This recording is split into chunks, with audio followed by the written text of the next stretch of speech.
The violinist kept playing even after the whispers began. Somewhere beyond the gilded ballroom doors, a wedding was supposed to start.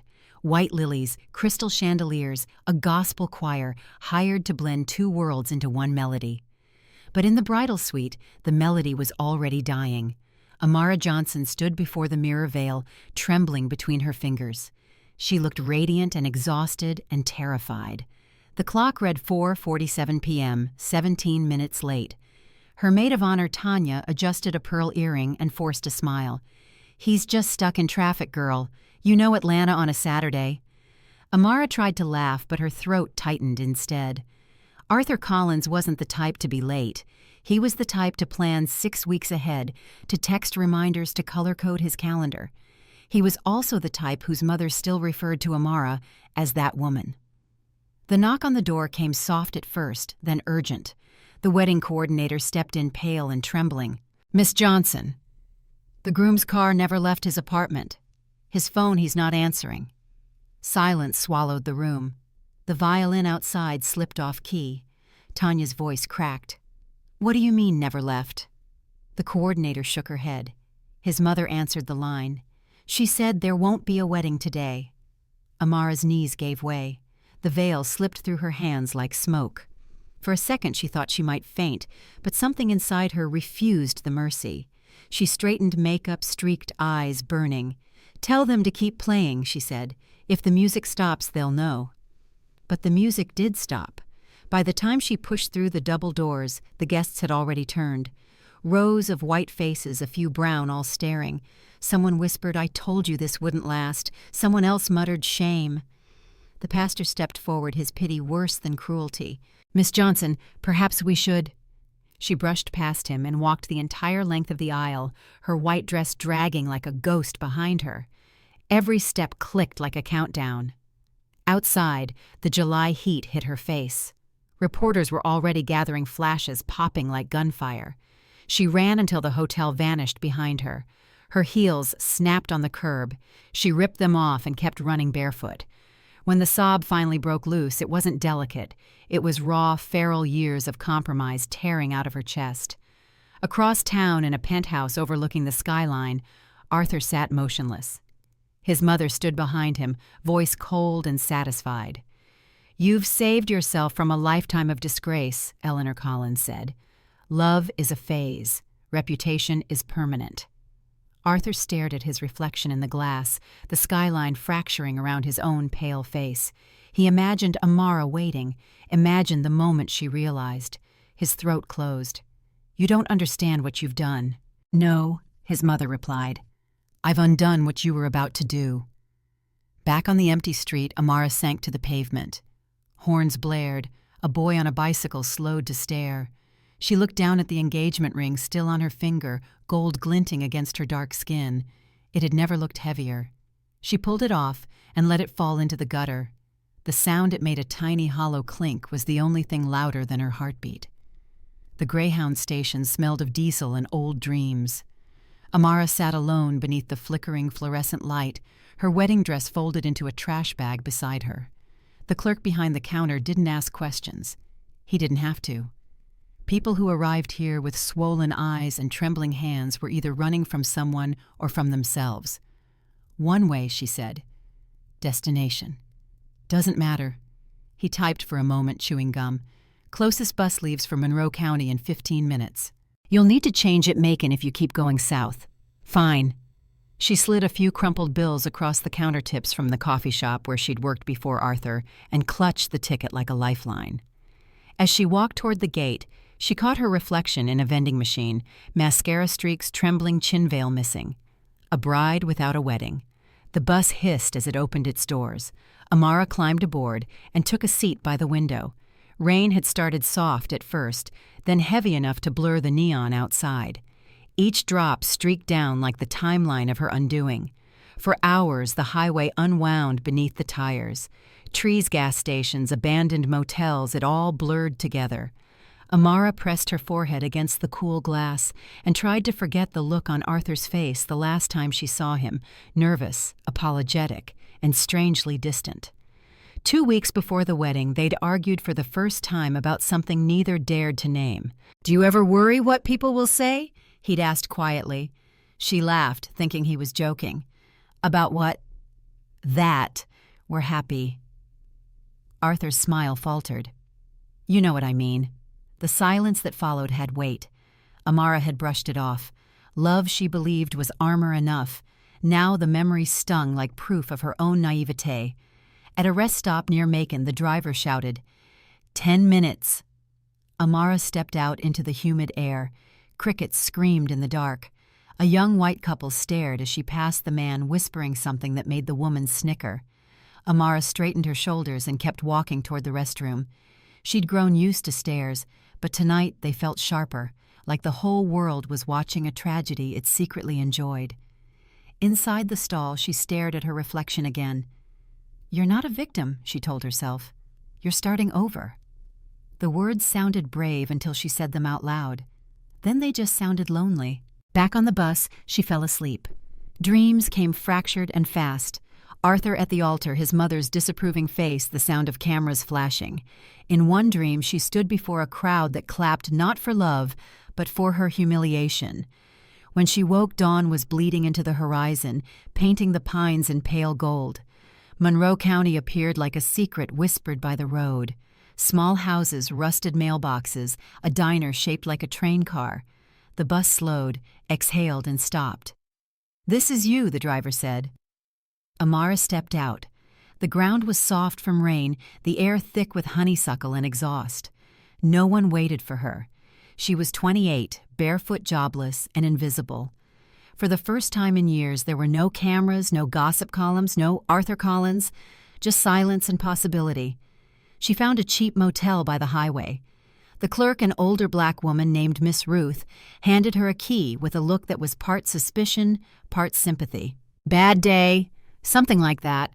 "Well, sugar bad days end faster if you eat something hot. Diner's open till midnight." Amara thanked her and went upstairs. The room smelled of bleach and cigarettes. She dropped her bag on the bed and opened the window. Cicadas hummed. In the distance, the hum of the interstate sounded like the ocean she'd never seen.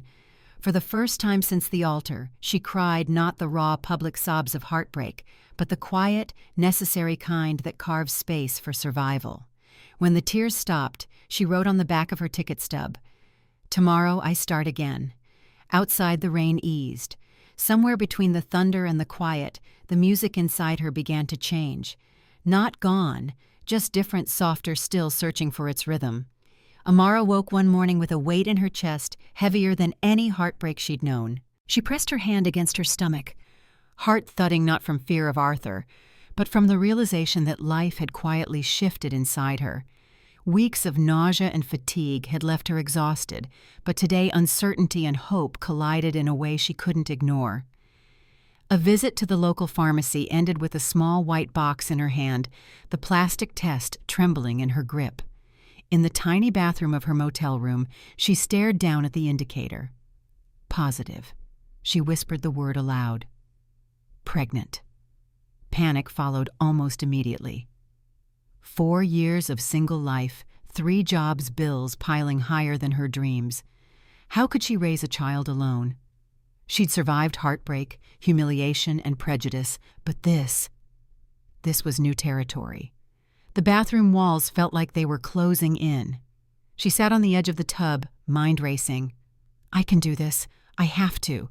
Every sacrifice she'd made in the past, leaving Atlanta, enduring small-town whispers, working nights, had prepared her for this. And yet the fear refused to leave. A week later, she visited a doctor whose veneer of professionalism barely hid a subtle judgment. "Do you have support at home?" he asked, eyes lingering on her dark skin, lips pursed as though assessing her worthiness. Amara bristled. "I'm capable," she replied firmly. The appointment confirmed what she had suspected from the start. She wasn't carrying 1 child, but 4. Quadruplets. Her heart skipped and thudded in equal measure. The reality was staggering, 4 lives each, a tiny heartbeat tethered to hers, each a future she now carried alone. The drive back to the motel was a blur. The town streets were quiet, but she imagined the Whispers' neighbors already judging the woman with 4 babies and no husband. She imagined Arthur's mother scoffing at the idea of a black woman raising the heirs of her family. The injustice stung. But as she unpacked her few belongings in the motel room, she felt a strange surge of determination. These children were her purpose, her power. The world could whisper judge and doubt, but she would not. She began making plans immediately. She would move, save, and prepare. Every tip from the diner, every penny set aside from cleaning jobs would go into a future she could control. The motel room would not suffice for 4 children. She would build a home, however modest, where her babies could grow surrounded by love and resilience, not by scorn or bias. Nights were the hardest. Lying in the twin bed, she imagined 4 tiny faces, 4 tiny hands gripping her fingers. "Can I do this?" she asked the darkness. And the darkness, vast and indifferent, whispered back, "You already are." By the end of the month, Amara had sketched a plan: save, move, protect, nurture. She had no partner, no promises, and no guarantee the town wouldn't mock her along the way. But she had 4 heartbeats inside her, steady and demanding, and for the first time they were more real than any fear. She swallowed, pressed a hand to her stomach, and whispered, "We will survive. We will thrive." The quadruplets inside responded with faint rhythmic kicks, like tiny drums heralding the beginning of a new defiant life. Outside, the cicadas hummed steady and loud, echoing her resolve. And for the first time in weeks, Amara smiled through the tears. The road ahead would be treacherous, yes, but she would meet it head-on. Each heartbeat within her was a promise she intended to keep. The hospital smelled of antiseptic and fear. Amara sat in a stiff chair, breathing through contractions that came in relentless waves. The fluorescent lights flickered slightly, but she barely noticed. All her focus was on the tiny lives growing inside her, 4 separate heartbeats she had carried for months, each one a testament to survival. The nurse, a young woman with a sympathetic smile, tried to offer comfort. "You're doing great, Ms. Johnson. Quadruplets, huh? That's rare." Her words weren't meant to sting, but they did. Rare. Like it was a spectacle, an anomaly to be gawked at. Amara clenched her fists beneath the hospital gown. They were humans, not curiosities. Arthur's name never crossed her mind. She had been abandoned once. She would not waste this sacred, terrifying moment longing for a man who had never seen her worth. Every contraction reminded her of the quiet strength she had honed over the years, moving through whispers, enduring stares, building a life in the margins. The doctor finally arrived, clipboard in hand, exuding calm authority. "We're ready when you are," he said.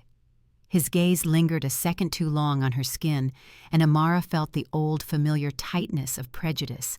She inhaled, letting the heat of indignation settle into determination. "Let's do this," she said firmly. Hours passed. Pain came in relentless waves.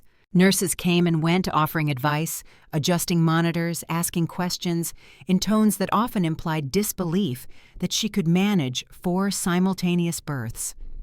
But Amara had rehearsed this in her mind for months. Every hardship, every late-night shift, every judgmental glance in town, it had been preparation for this moment. The first cry pierced the room, Elijah, tiny and fierce, announcing his existence. Tears pricked Amara's eyes as the nurse laid him in her arms. Then came Noah, soft and wailing, and Caleb, stubbornly quiet. Then Isaiah, the last of the 4, who surprised everyone with an uncharacteristically loud wail for a baby of his size. She held them one by one, counting each heartbeat against her own. They were alive. They were hers. And in that moment, nothing else existed, neither Arthur nor his mother, nor the whispers of a small town that never welcomed her.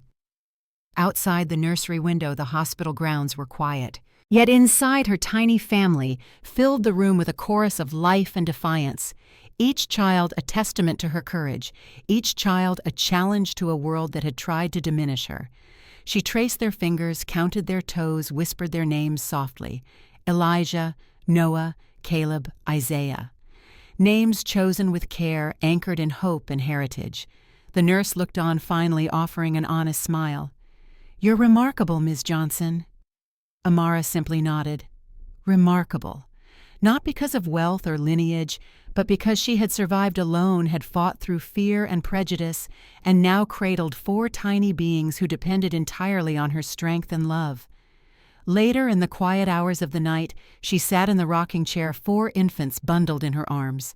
Exhaustion pressed against her body, but the weight of it was different than before. It was not humiliation, nor fear, nor judgment. It was responsibility, and she welcomed it. The world outside could whisper, stare, and doubt. But within these walls, under her vigilant gaze, her children were safe. They were loved, and most importantly, they were hers, irrevocably, defiantly, and without apology. Amara looked at each of them again, feeling 4 distinct heartbeats against her chest, steady and demanding, reminding her of the life she would build. She whispered softly, "We will survive. We will thrive." The quadruplets stirred, as if understanding, tiny fists, curling tiny lungs, filling the room with sound, a defiance that would carry them and her through whatever came next. The house was small, but it was theirs.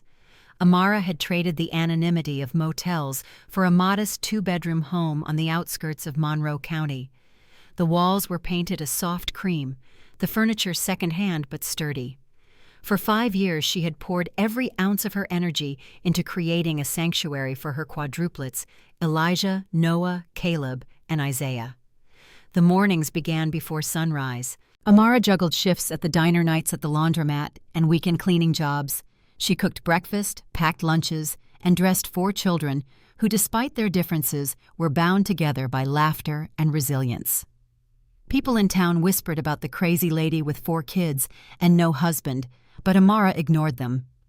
The world's judgment had no power over the love she built within these walls. The boys thrived, each developing a distinct personality. Elijah was fiercely curious, always asking questions that made her pause in awe. Noah was gentle, artistic, often sketching the world around him in crayons and pencils. Caleb was the prankster, laughter trailing him like a shadow, while Isaiah was quiet and observant, the planner among them, arranging toys and games with meticulous care. School brought its own battles. Teachers mispronounced their names, classmates teased them for their mixed-race heritage, and subtle microaggressions were everywhere. One morning Elijah came home with a tear-streaked face. "Why do they say I'm not really black?" he asked quietly. Amara knelt, holding all 4 boys close. "You are who you are," she said firmly. "And anyone who doesn't see your worth isn't worth your time. You are strong, brilliant, and loved beyond measure." The mantra became their shield. At bedtime, they repeated it like a hymn, small voices echoing through the halls. Amara watched them chest tight, knowing she was raising more than children. She was raising 4 souls capable of surviving a world that might not always welcome them.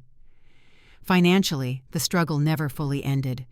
Bills piled, appliances broke, and nights often stretched into tears and exhaustion. Yet the neighborhood's black community quietly supported her. A neighbor lent a crib, another offered clothes, another a ride when her old car broke down. In these acts of solidarity, Amara found a quiet defiance, a reminder that survival was never meant to be solitary. Still, loneliness lingered. She remembered the day she had left Atlanta, the humiliation and betrayal the man who had promised a lifetime and abandoned it in the name of family prestige. Thoughts of Arthur arose, rarely now, usually when a stranger on the street glanced at her with curiosity or disapproval. The memory stung, but it also fueled her determination. She would not allow her past or anyone else's prejudice to define the future of her children. Each night after the boys had fallen asleep, she sat at the kitchen table, tallying the day's earnings, sketching a plan for the next, and whispering prayers for resilience. The quiet was sometimes suffocating, but it was also the space where she could breathe, where she could imagine a future beyond whispers and judgment, a world where her sons could grow without fear of being seen as other. By the 5th year, Amara had established a rhythm: work, care, protect, and love. The small victories: homework completed without tears, a successful school project, a grocery trip without incident felt monumental. Every step forward was a defiance of the world that had tried to limit them.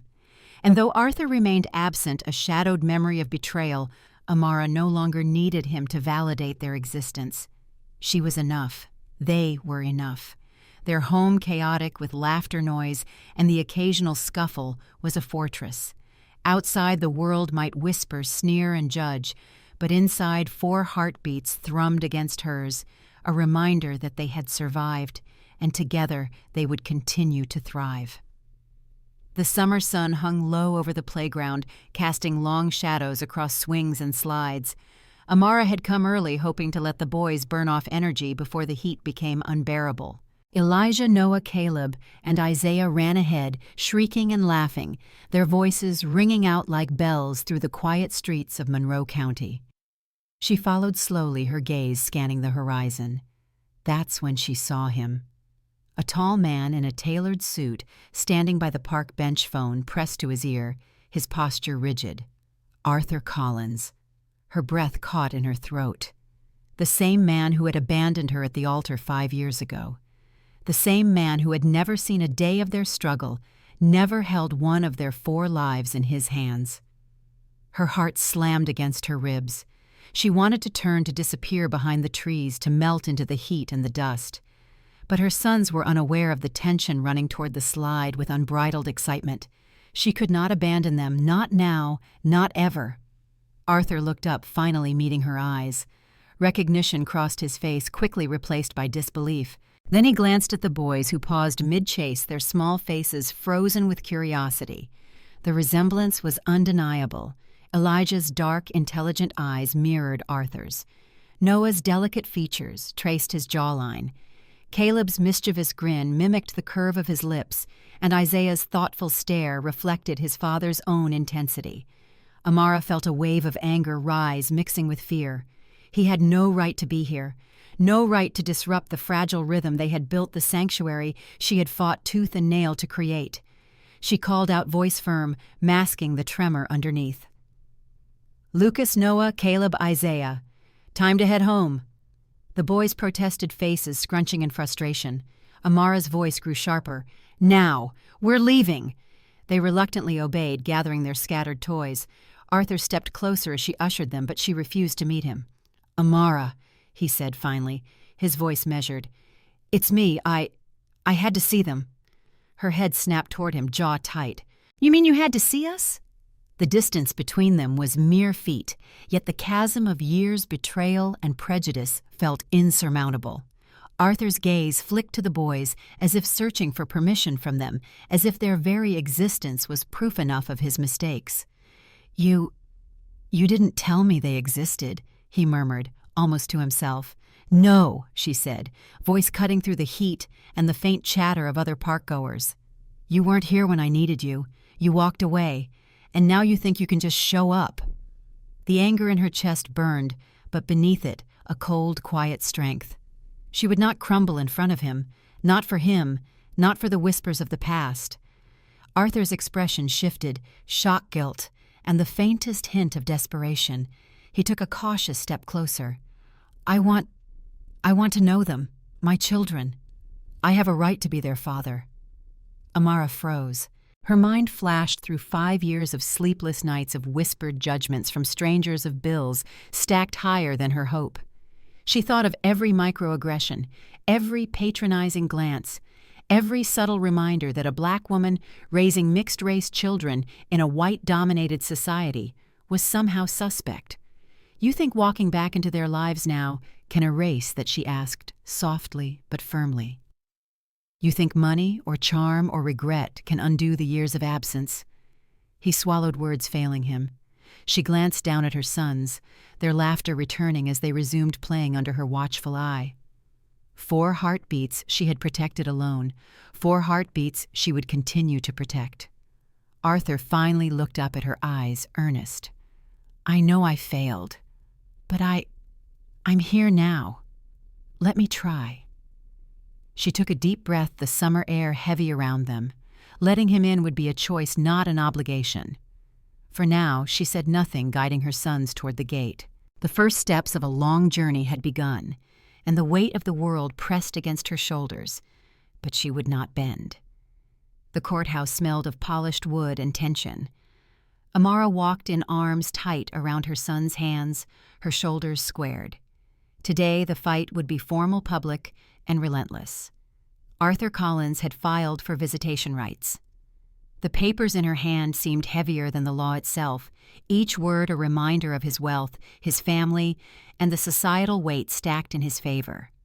Inside the room hummed with quiet murmurs. Reporters lined the back cameras, poised ready to capture every detail for a story that was already being framed. The absentee father returns to claim his white privilege over a hardworking black mother. Amara ignored the whispers. She had raised 4 children in silence against odds no one would acknowledge. That truth was her armor. Arthur appeared sharp suit, confident demeanor, though the tightness around his eyes betrayed nerves. Beside him, Stella, his fiancée, radiated calm superiority. Her posture said she already owned the room. The subtle racial undertone in her smirk wasn't lost on Amara. She had come to expect such things from the Collins family. The judge entered, calling the court to order. Arthur's lawyer rose, first voice smooth and persuasive. Your Honor, Mr. Collins has the financial means to provide a stable, secure environment for these children. His involvement is essential for their proper development. While Ms. Johnson has managed admirably, stability is paramount. Every word cut through Amara like a knife wrapped in silk. Stability, proper development, coded language she had heard all her life. The implication was clear: her love, her sacrifice, her unwavering presence worth less than his bank account and social standing. When it was her attorney's turn, Maya, a seasoned civil rights lawyer, stood tall. Her voice rang through the courtroom. Your Honor, Ms. Johnson has nurtured, protected, and guided these children for 5 years through challenges that few could endure. She has not only provided care, but instilled resilience, empathy, and strength in 4 young lives, often against systemic bias and social prejudice. Financial stability cannot substitute for the emotional bonds that define a family. Murmurs passed through the room, subtle acknowledgments of the weight behind her words. Arthur shifted uncomfortable eyes, flicking toward his sons. He realized, perhaps for the first time, that money could not buy the years he had missed. The social worker's report was scheduled for next week, a critical piece of evidence. It would evaluate the children's living conditions both at Amara's home and at Arthur's. While the boys were secure and loved under Amara's care, the Collins estate would appear pristine, rehearsed, and perfect, but lifeless. Maya's strategy hinged on showing that love, not appearances, determined well-being. Arthur leaned toward Stella, whispering something. Amara caught a fraction of it.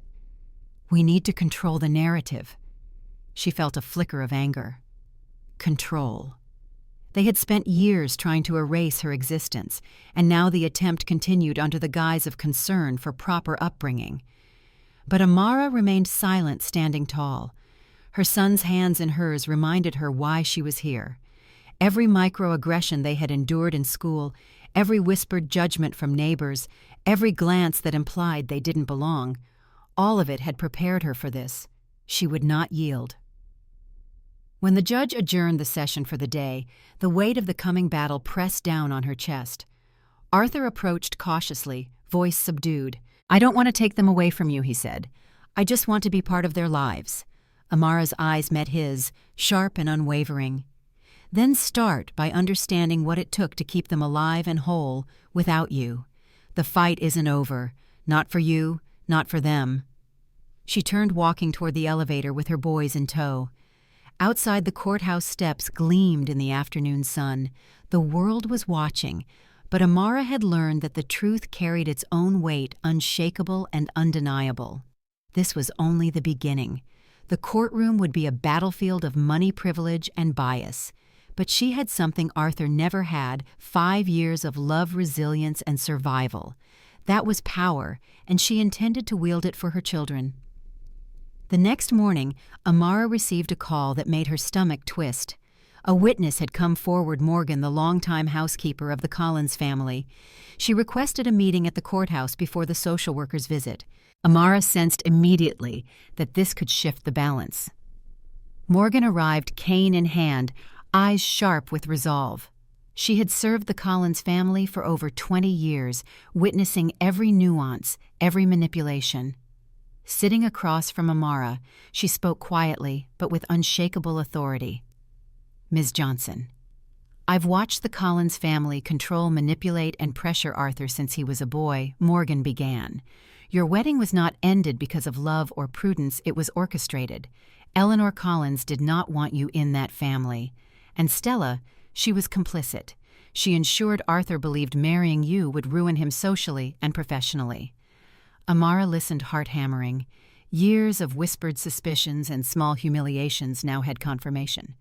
She had survived the rejection, the ridicule, the isolation, and now the truth landed in her lap. It had been deliberate.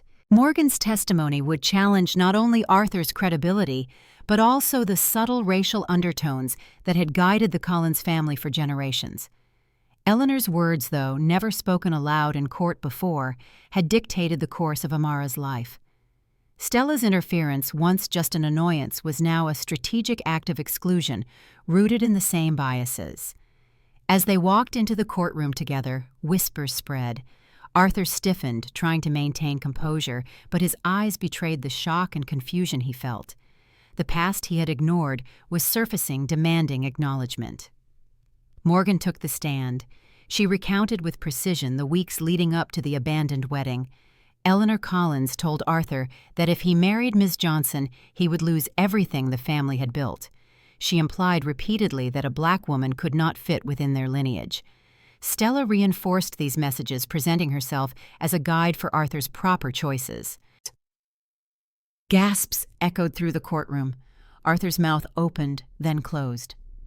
He tried to speak, but no words could undo the years of absence, the harm of lost time, the subtle, insidious prejudice that had dictated choices he had mistakenly thought were his own. Amara felt a surge of vindication tempered by a quiet sorrow. The battle she had waged alone, the endless nights, the whispered slurs, the microaggressions, now had evidence of deliberate orchestration behind it. And yet this truth, while necessary, could not undo the years of struggle. The judge called for a recess, giving the attorneys time to adjust. Arthur sat rigid, his mind racing. For the first time, he saw not only the consequences of his absence, but the depth of the systemic bias he had been sheltered by. Morgan's testimony illuminated a world he had never fully understood, a world Amara had navigated daily with courage and resilience. After the break, Amara returned to her seat, sons at her side, calm in a way that belied the storm surrounding them. She watched Arthur from across the room. The man who had abandoned her now faced the shadow of his own privilege and prejudice.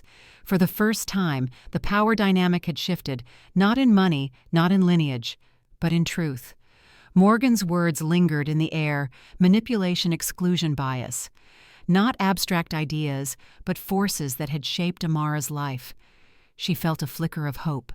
The fight was far from over, but now she had weapons sharper than money or influence, evidence, integrity, and the unbreakable bond she had built with her children. Outside, the summer sun blazed.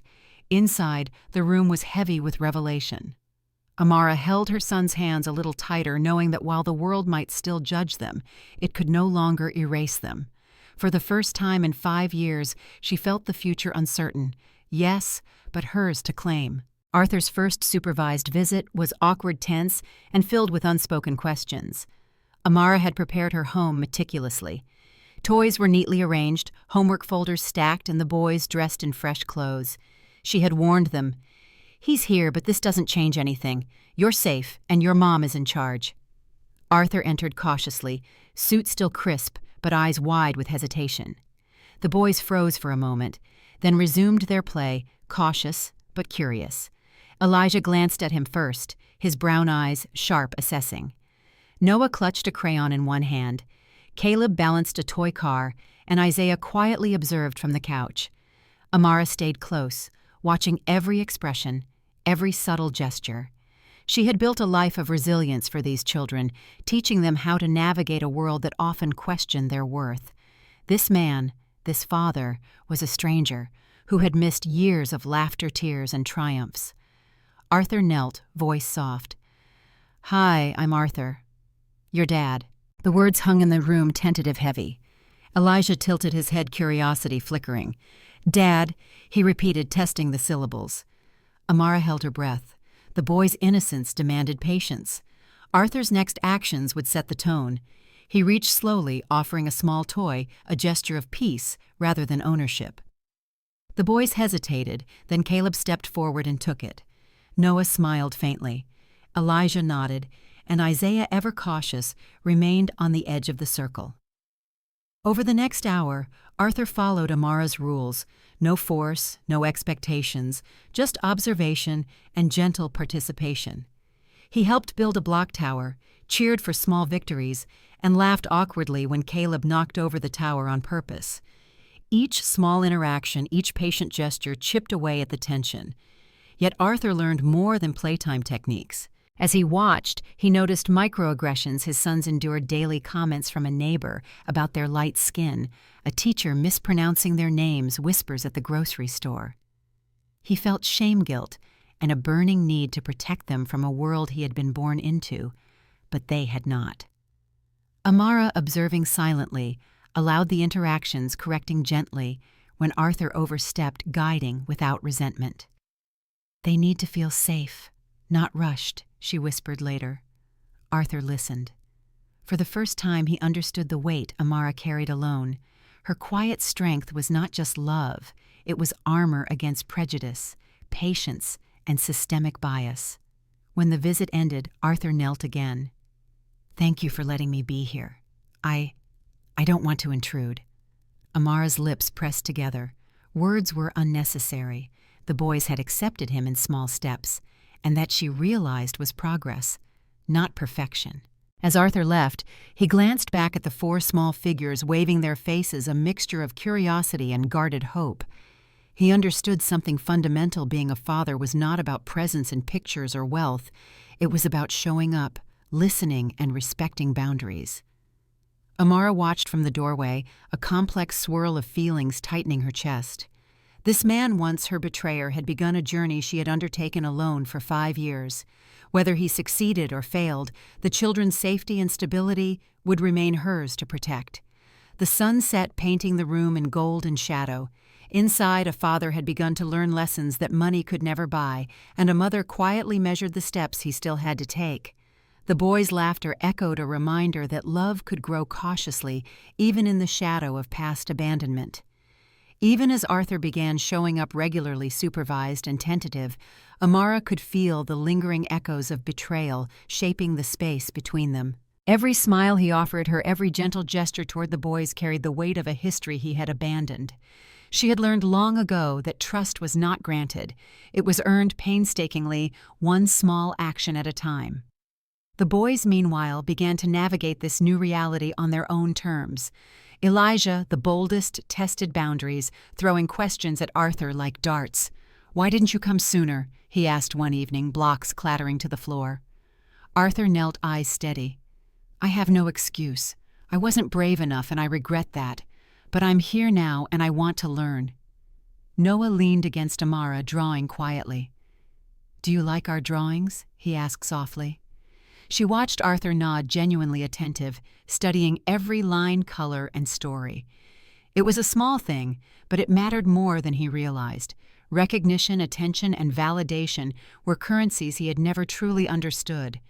Amara spent evenings observing from a careful distance. She saw how Arthur struggled to balance presence with respect for her authority.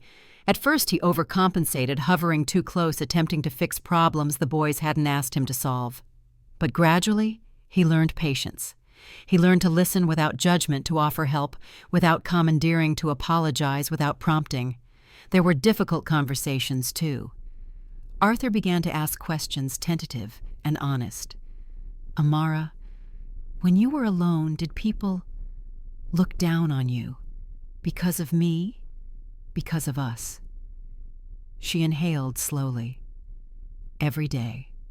Sometimes small, sometimes sharp.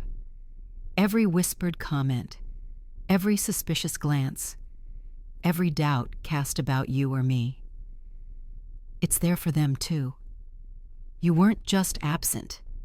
The world expected us to fail without you. He nodded, absorbing the truth. Money, status, and influence had shielded him from such realities. But here in this home filled with laughter, mischief, and the occasional tear, he was learning lessons that wealth could never teach. Vigilance, empathy, and the quiet, persistent work of healing wounds that society had left open. Amara began to allow moments of softness. A shared dinner, a story read aloud. Arthur teaching the boys a simple song on the guitar. These were gestures of tentative reconciliation, a fragile weaving of trust, and new patterns of family life. Yet she remained guarded, reminding herself that history could not be erased and that the world would always test them. One night after the boys were asleep, she walked past the empty playroom, sunlight fading through the blinds. She touched the wall where fingerprints and scuff marks told stories of a childhood she had nurtured alone. The wounds of the past, the humiliation, the betrayal, the silent judgment of neighbors, colleagues, and the absent father still ached, but they no longer paralyzed her. Amara realized healing was not about forgetting. It was about claiming agency, about recognizing the resilience she had built in herself and in her sons. Arthur's presence, however new and tentative, did not diminish her role. It illuminated it. He was learning the cost of absence. She had been living it every day. Outside, the cicadas hummed through the warm night air. Inside, the house was quiet, yet heavy with possibility. 4 small heartbeats slept, each a promise, each a reminder of what had been endured and what could still be nurtured. Amara sat in the rocking chair, letting the quiet settle around her. The future was uncertain, but for the first time in years, it felt achievable, not because of Arthur, but because she had survived, protected, and raised 4 children who carried both their heritage and their hope in equal measure. Healing, she understood now, was ongoing, and she had already taken the first crucial steps. The television lights were harsh, but Amara watched silently from her living room. 4 small bodies gathered around her, the boys' curious eyes reflecting the glow. Arthur had agreed to a televised interview, a statement, a public acknowledgement of his past mistakes, and perhaps a first attempt at redemption. The anchor's questions were precise, probing, but beneath the formal tone, there was an unmistakable thread of scrutiny, of societal bias. "Mr. Collins, why did you leave Miss Johnson at the altar? And now, after 5 years, why should anyone believe your involvement in your children's lives is genuine?" Arthur took a deep breath. He met the camera, not the questions. "I made a grave mistake," he said, voice steady. "I allowed pressure, privilege, and fear to dictate my choices.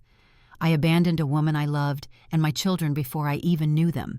I can't change the past, but I am committed to showing up now consistently and learning what it truly means to be a father." Amara's hands tightened around Elijah and Noah's small shoulders.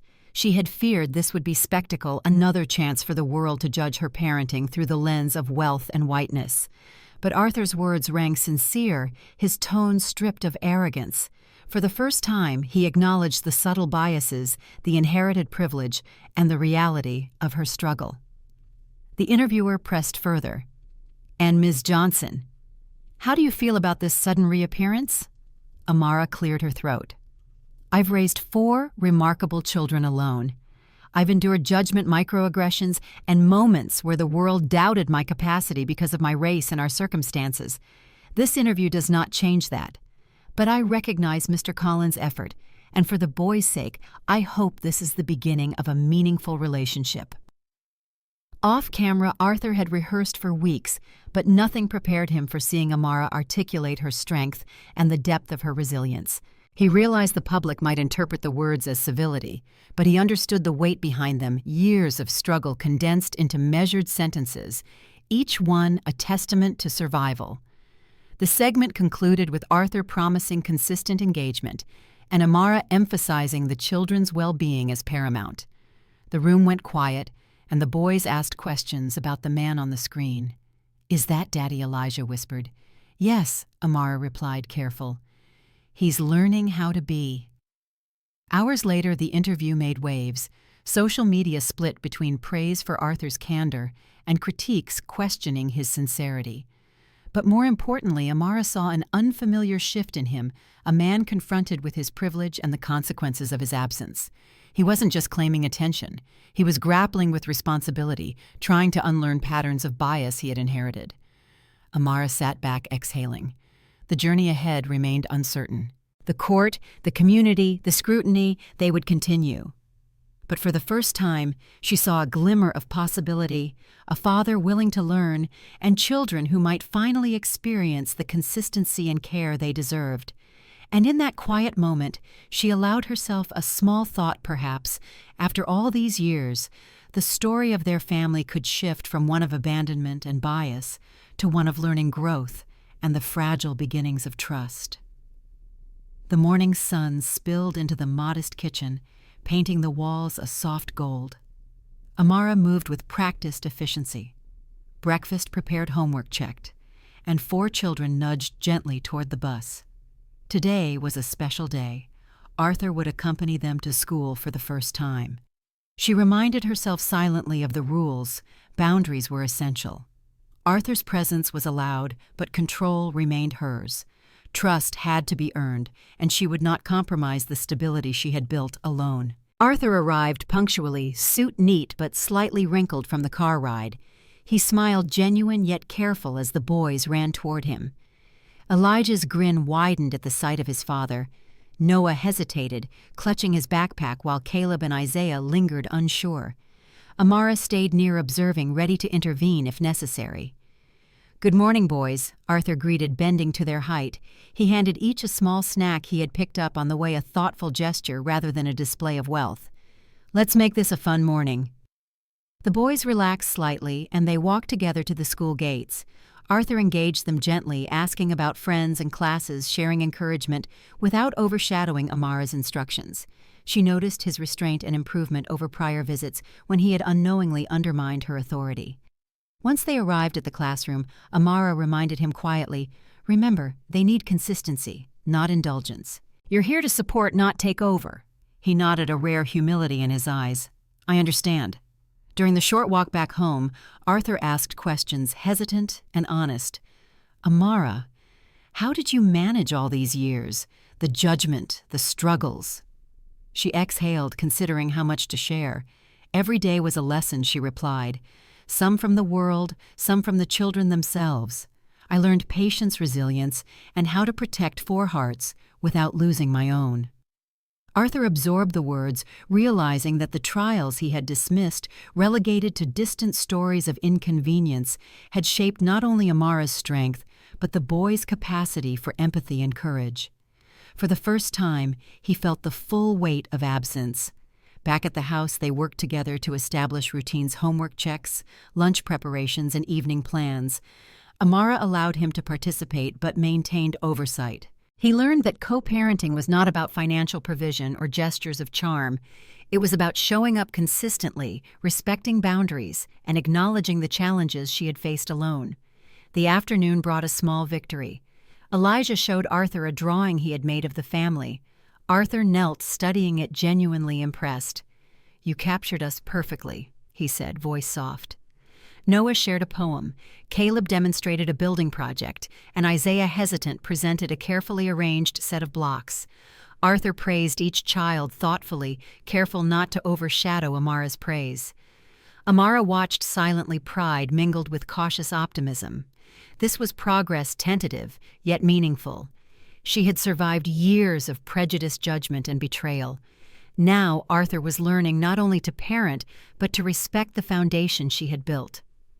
By evening, the boys were tucked into bed, chattering about school projects and weekend plans. Amara reflected on the day's successes. Boundaries had been maintained, Arthur had learned lessons, and the children had felt supported and loved. The road ahead remained uncertain, filled with challenges and the potential for disappointment. Yet for the first time in years, Amara sensed a possibility that co-parenting with careful structure, respect, and boundaries could transform a relationship once broken by absence and bias into a partnership rooted in the children's well-being. As the sun dipped below the horizon, casting long shadows across the quiet house, Amara allowed herself a small moment of hope. The foundation had been set, and for once she could imagine a future where the boys thrived, not despite the past, but because of the care, resilience, and wisdom she had cultivated over 5 long years. Arthur had spent weeks learning, observing, and adjusting. But the reckoning was not yet with Amara, it was with the world he had once taken for granted. The televised interview had gone viral, sparking debates about privilege, race, and parental responsibility. Arthur realized the consequences of absence went beyond personal guilt.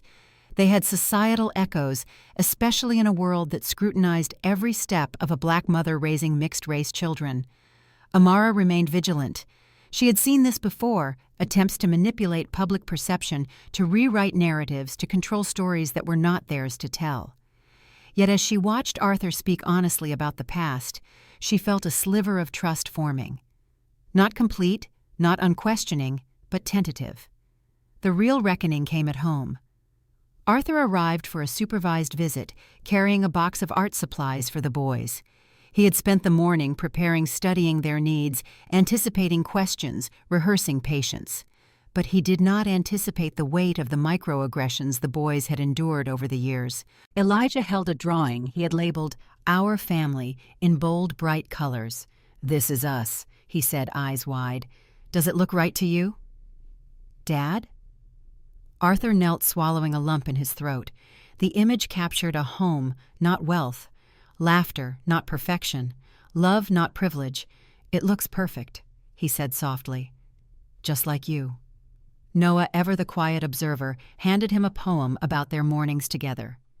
Arthur read aloud, pausing at each line, absorbing not only the words, but the years of effort they represented. Caleb and Isaiah shared smaller, subtler projects, but their eyes demanded recognition, affirmation, and understanding. For the first time, Arthur grasped the daily realities of prejudice. A neighbor had once questioned the boys' heritage aloud. Teachers had made assumptions about their abilities. The social world that Amara had shielded them from had left unseen scars. Arthur's privilege had insulated him from such details, but now he felt them keenly, painfully. Later, he and Amara spoke quietly while the boys played. "I can't undo what I missed," he said, voice heavy. "But I need to be accountable for the time I have left. I need to understand the world they navigate because of me, because of us." Amara, still guarded, nodded.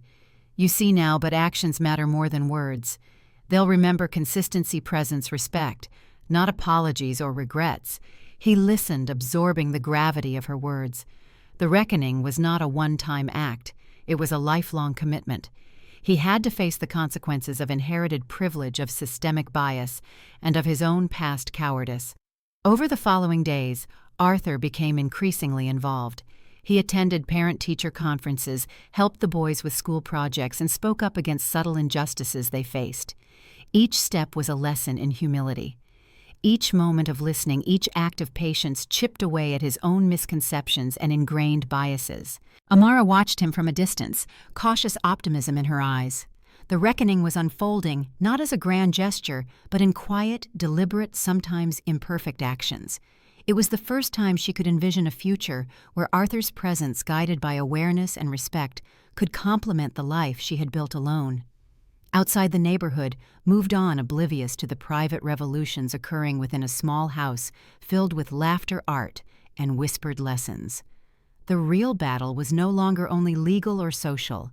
It was about changing hearts, correcting past negligence, and forging understanding across the invisible lines drawn by race, privilege, and absence.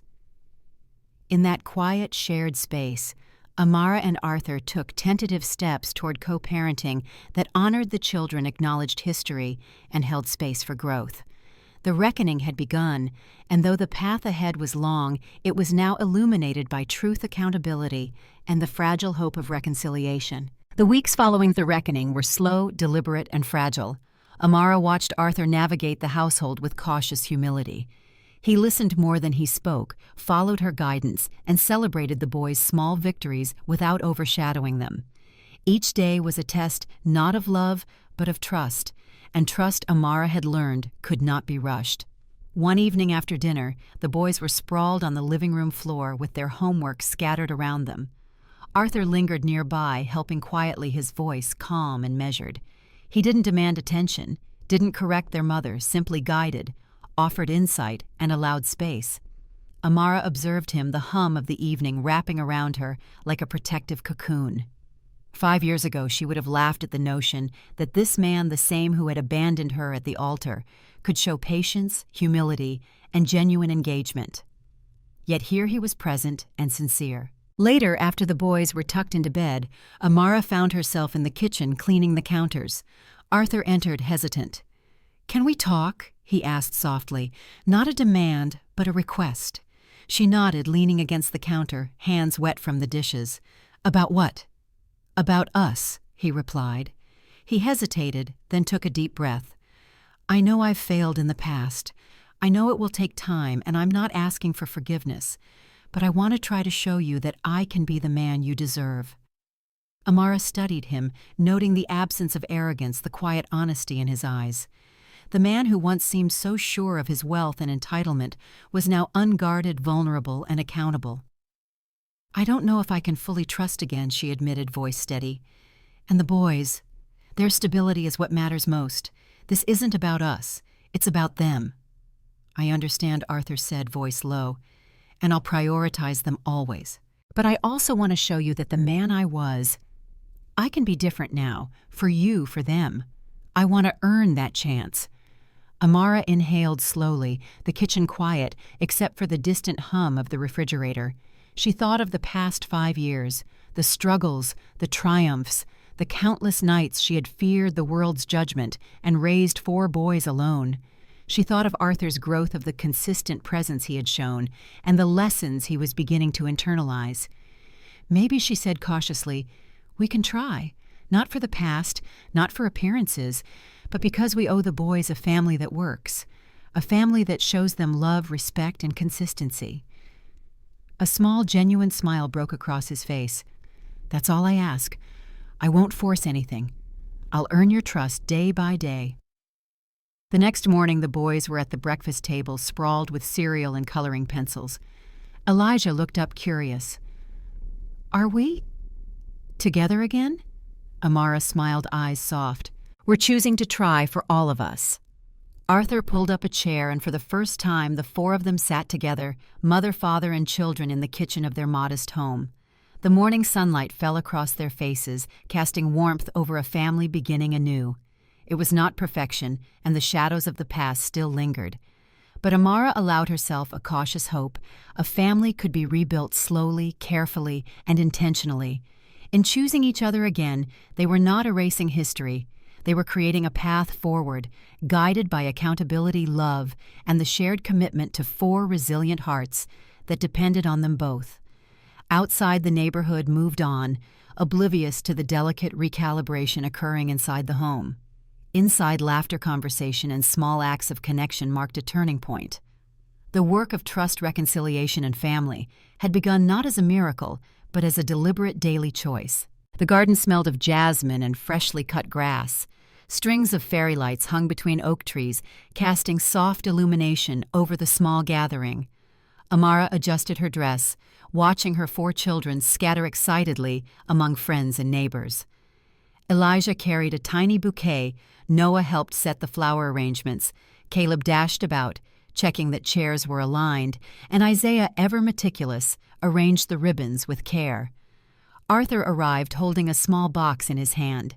He had spent weeks preparing for this day, not a grand display of wealth, but a testament to patience, accountability, and the love he had learned to cultivate. He approached Amara slowly, eyes steady, heart open. "You've shown me what it truly means to love and to be a father," he said softly. "I don't want to erase the past, but I want to honor the present and the future. Will you marry me?" Amara's breath caught. She studied him, the man who had once abandoned her, now transformed by humility, patience, and genuine care. Her heart swelled with a mix of relief, pride, and cautious hope. "Yes," she whispered, tears welling. "Yes, for us, for them." The boys ran toward them, cheering. Elijah yelled, "Mommy, Daddy, are we really a family now?" Noah, Caleb, and Isaiah followed, voices overlapping in joyous confirmation. Amara knelt, enveloping them all in her arms, feeling the steady heartbeats of 4 resilient lives she had nurtured alone, and now with their father fully present. The ceremony was simple but meaningful. Friends from both communities attended, neighbors who had supported her through the years, a few distant relatives who had learned to see past inherited biases, and colleagues who had witnessed her strength. Together they formed a circle of affirmation, bridging divides that once seemed insurmountable. Arthur and Amara exchanged vows beneath the oaks. No promises of perfection were made, only commitments to presence, honesty, and the courage to face challenges together.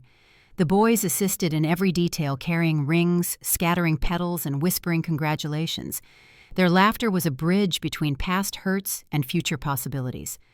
After the vows, the family stood hand in hand. The boys looked up at their parents' eyes wide with wonder. Amara thought of the years of struggle, the whispered judgments, and the quiet victories. She had survived abandonment, prejudice, and isolation. Now she saw the possibility of a life not defined by fear or exclusion, but by resilience, love, and shared responsibility. Arthur knelt briefly, hugging each child individually, acknowledging their existence, their needs, and their triumphs. "You've taught me more than I could ever have imagined," he said, "and I promise to keep learning." Amara smiled, placing her hand over his. The sun dipped low, painting the garden gold. The music began, soft, harmonious, a blend of past and future, of trial and redemption. The 4 children danced around them, free from the weight of whispered judgments, secure in the knowledge that love had persevered. In that moment, the family was complete, not through wealth, privilege, or social standing, but through resilience, accountability, and choice. They had survived the shadows of absence and bias. Together they stepped forward into a world still imperfect, yet brighter, anchored by the steadfast rhythm of 4 heartbeats and the courage of 2 parents who had learned to choose each other and their family again. As the night settled, lanterns glowing softly, Amara looked at her children and Arthur. The journey had been long, painful, and fraught with prejudice. Yet here, under the stars and surrounded by life, they were a testament to what could be built when love, determination, and justice converged.